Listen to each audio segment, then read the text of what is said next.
But we can get into it right now. We can get into Forbidden Door, which took place on Sunday and had a lot of buzz and a lot of impact going on there. I got some highlights of the Kenny Omega and Will Osprey match, which was insane.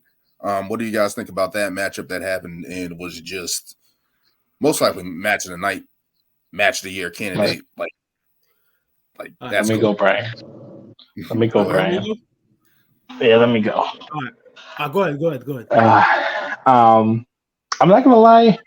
I don't watch New Japan like that. So I've seen a lot of these guys, like, from previous Forbidden Door, or even I actually did watch, was it Wrestle Kingdom, the last one where Kenny and Will had their last match, which was a crazy match as well. And I thought Will was gonna win, and Kenny still won, and I was like, that match, like, these guys can go. I don't know how Kenny can still, mind you, I don't know how old he is. Late 30s maybe, or early 40s, I don't know, but this man still goes at an extremely crazy level, and that wrestling style, not a lot of people can pull off and do like hour matches like that. But this one, again, brutal, a little over the top with the whole, some segments, like, the screwdriver thing. I'm like, okay, this is done, and it probably still went on for like another like 20 minutes. But some crazy spots in that match, fast, hard hitting. You're like, yo, how do these guys take these shots and still walk away? Like, and like I said in the group chat, that dirty Tiger Bomb pile driver, I was like, oh, that hurt me. I don't know how you safely take that. I don't know if he releases his arms. He was literally, it was like literally here, and then it was just like his head was just like whoop, and it's just like gang. And I'm like, oh my god. I don't know if just a bunch but that was definitely. Yeah, you gotta have trust to do that. Yeah, but that was definitely match of the night. The other matches, I think the only a lot of the rest of the card didn't really do it for me. The Daniel Bryan match was good. It really sucks that he got injured, and you could tell. And mind you, I watched it the next day, and I saw that, he might be injured.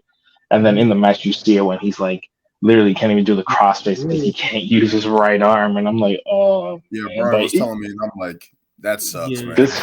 Bro. Sucks. But it's crazy. This dude can. He's tweeted out like his X-ray of like his bone. Oh, really? Okay. Yeah. And I didn't even see like at what point it probably happened. I thought, how they always do, like, my arm.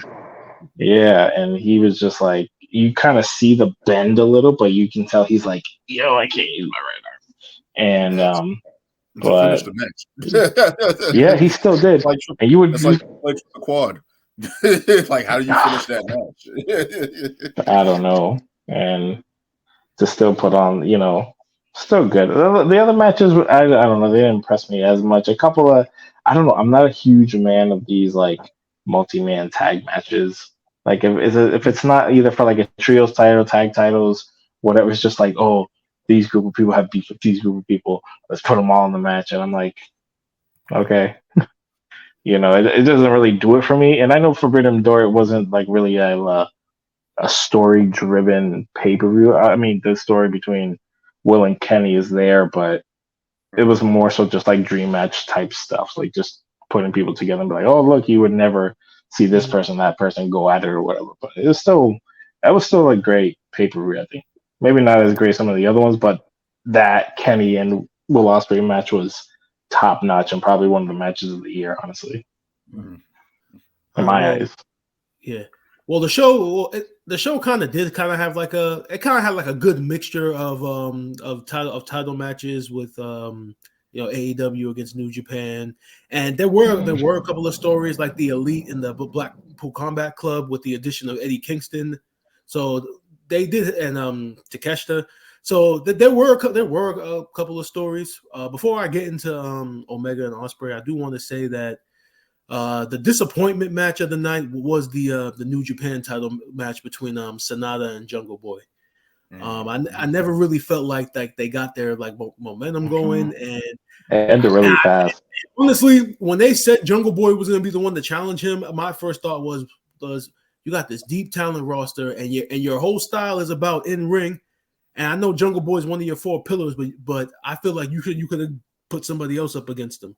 No disrespect to Jungle Boy, but I just felt like, maybe you could have gone with maybe, I don't know, like someone like a Swerve or a Keith Lee or somebody like that. Maybe somebody who kind of would need the exposure from the title match, but I get it. Jungle Boy is one of the 4 pillars. He's the future. So, but the match wasn't good, and then his heel turn. I haven't watched Dynamite yet, but from what people have been telling me, I guess apparently the promo that he cut, his new heel promo, people were saying it was okay at best. So definitely something I want to look out for. It was Omega, white meat baby face trying to get over as a heel. Yeah. I think he's really trying to get rid of like the Jungle Boy persona, I think. And it's like, honestly, if you want to do that, you gotta just reinvent everything. And I guess the heel change comes with that, but he said he wasn't gonna come out to the Tarzan Boy song anymore. Yeah, basically. That's something I saw and I like. But Omega and Osprey, I mean, we all know how great Kenny Omega is. I mean, his matches with Okada, but sometimes great talent, when they find that one partner that they just click with, there's never a bad match. I know with Kenny Omega you could say that with a couple of guys, but when you look at these matches with Will Osprey, I mean their chemistry is undeniable. Their physicality. I mean, what did they both bled in this match? Will bled in their match in Wrestle Kingdom. Yeah, damn screwdriver. Yeah. Don Callis. Yeah. I can't I'm sorry to cut you off, but Don Callis interfering in this stuff is just like, it's just so random to me. I understand the heel turn with it, but it's just like but he's been with Kenny for like so long. But it's just like that's a story on AEW. So that's one of the stories that they showed the pay-per-view. I'm just like let those 2 great ones have a great match. Like if Will Osprey went over clean, would have been fine. He doesn't need Don Callis to help him. So on top of the Tiger Suplex, I don't know if you guys remember, but I think there was a DDT on the steel steps. I saw that one. Now you want to talk about like after that, I'm just like, I mean, like I said, these guys really must trust one another because the extent that they go to in these matches to entertain the fans is just next to it's just amazing. So so these 2 guys, I hope there's a third match. There probably definitely will be. We don't know where. I mean, it would make sense for them to do it at All In London. Will's territory, Wembley, yeah. So that's definitely something to look forward to. But as far as the rest of the card goes, like Lewis has said with Bryan Danielson and Okada having such a great match. I couldn't catch where Bryan got hurt, but you could definitely see he was holding on to his arm. But he was making it work. I mean, one thing that whether it's Daniel Bryan or Bryan Danielson, or whoever you want to call him, I mean, man, he can improvise on the fly, especially because he's such a great technical wrestler, probably one of the best technical wrestlers in the game right now. That I mean, when with the way he used the move he used to make Okada tap out because he's such a great technician. I mean, we believe it. He was like, you got some guys who are only known by one submission move, and they may beat somebody with somebody else, and you just know that okay, something's up because they changed it. But because it's Bryan Danielson and he's such a great technical wrestler, you believe he could because it's Okada, and Okada is such a great wrestler that he would have to improvise in that matter to beat somebody like that. So that match to determine who's technically who's the best. That was a great match. The opening match with MJF and Tanahashi. I know a lot of people aren't fans of like MJF's like I am. MJF's as a character and like his wrestling and such with the the way he wins. But at the end of the day, he's a heel. That's what he's supposed to do. Using the ring. Mm-hmm. I know, and I saw some people online complaining about Tanahashi, about him being so old, moving so slow, and how he really does wrestle like in pain to be that old and to do the bumps that he does, still jumping off the top rope and such, but he's a legend. He's a legend. The man is in his late 50s, 60s. I don't even know he's exactly. late 40s. Yeah, he's late 40s. Mm-hmm. I mean, to be in your late 40s, I mean, obviously, Father Time is undefeated. I mean, your body's not meant to bump like that anyway as a human being. So imagine doing that not doing that at an older age where your body is already starting to break down. So of course it's going to look that way. But he's a legend, so he should always get the benefit of the doubt in that case. Mm-hmm. But that was a good match. On top of what Lewis said about all the multi-man matches, which is their attempt on getting everybody in the card. And then just throwing in New Japan people into some of these feuds. I mean, I don't necessarily think you need to put everybody on the card, because honestly, the event was already sold when you announced those two matches of Omega Osprey and Okada and Bryan Danielson. So realistically, you didn't need to get everybody on the card. The event sold itself once you named those two matches. So, but all in all, it was a really good show. I mean, if this is the second year they've done this. I can only imagine moving forward in the coming years when they do this, how you never know what talent's going to be in AEW by then. So it's going to be interesting. It was a good show. Yeah. From what I saw from the Omega Will Osprey match, it's just like the hard hitting, the trust, the chemistry between those two is top notch. Like, you don't really see that unless guys have been really going at it. You think Austin Rock, Flair, Steamboat from back in the day, just a bunch of guys that have that type of chemistry. Undertaker, Mankind, which I want to talk about at the end of this, but just two guys that are just gonna, as you said, Brian, as you said, Lewis, are just gonna have a good match regardless of whatever it is. Like, they're not gonna have a bad match, and the way that those guys just hit each other, like, it's hard hitting, that strong style wrestling. Like, where every hit impact feels like something, feels like it matters. The way they kick out, the way they go through their matches. Some people don't like it with all the false finishes, but it's like the effort that they bring into their match, you have no other choice but to respect it. As a person who's not an AEW fan or whatever the case may be, when you see those type of guys going there and those New Japan guys going there, you have to respect how they wrestle, like how hard they hit and just the chemistry and the work rate that they have.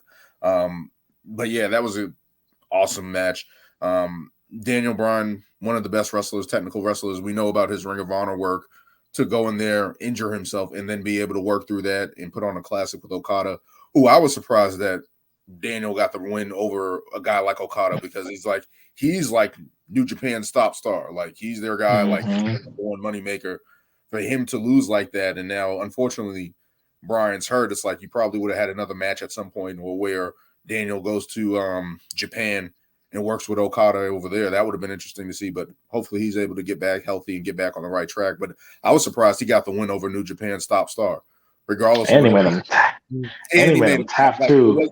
It wasn't like Daniel Bryan. It was like the law. If Daniel Bryan lost, it wouldn't have hurt him. Like, I wouldn't be surprised if however long Bryan Danielson is going to be out, I wouldn't be surprised if they tried to get him and Okada for their Wrestle Kingdom. Yeah, that would be dope. That would make sense. I mean, that would be dope. Yeah, that would be the logical way to go about that, because those two guys are great. Okada's their top star. To have Daniel Bryan go over there, probably return the favor or whatever the case may be. But yeah, it's just that, like, you see these type of guys that are just at the top of their games, height, and their weight class, I should say, or just top of their game in terms of wrestling. And the impact they have, the technical ability they have, you have no other choice, again, but to respect it. And the multi-man matches for me really don't do it because it's just like you have to pay attention to so much and what's going on and stuff like that. So, and just the way that they came in and then added certain pieces to it, it's like, all right, we're kind of seeing where this is going to go further on. But it's going to be interesting down the road. But yeah, again, Kenny Omega, Will Osprey, Daniel Bryan, Okada. Who else did? We had Orange Cassidy versus I forgot about. I'm a huge fan of actually Orange Cassidy, and the fact that he's gotten that character so over, and he's been defending that title. Go ahead, Lewis. Keep going now because I want. I can't believe I forgot this match because I want to talk about it. So well, who did he face? Was it a singles title defense or was it a Jr., That's what it was. Yeah. It was a triple threat. It was the fatal four-way. Fatal four. Daniel Garcia, yo, as much as I don't even really like his character, that segment, he needs to take that. He needs to take that and run with it because that shit was hilarious. And I saw people posting it, and I'm like, yo, that's like, and they putting music on it. Yeah, I know Chris Jericho goes backstage telling them, yo, every single time, yo, you do that. Yeah. That's how you found something. Before he used to be just so serious, he was just a wrestler. Now he's trying to build a personality. So Jericho's like, because when he came out and he was just like, and I was like, bro, what is this? And then he did that segment. And I was like, okay, that's actually funny as shit. I'm like, that's actually pretty funny.